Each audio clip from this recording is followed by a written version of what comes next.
Opisyal ng pinuno ng Simbahang Katolika si Pope Leo XIV kasunod po ng inaugural mass para sa kanya sa Vatican City.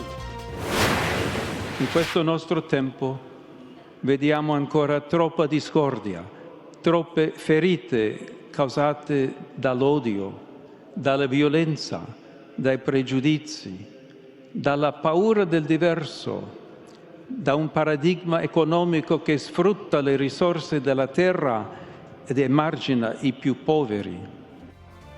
Sa homily ni Pope Leo XIV, binigyang diin niya ang kapayapaan, pagmamahal at pagkakaisa. Ayon sa Santo Papa, panahon ngayon ng pag-ibig.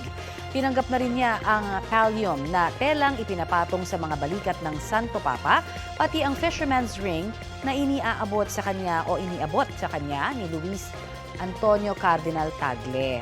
Dumalo rin po sa misa ang ilang world leaders na nakipagpulong pa sa Santo Papa pagkatapos.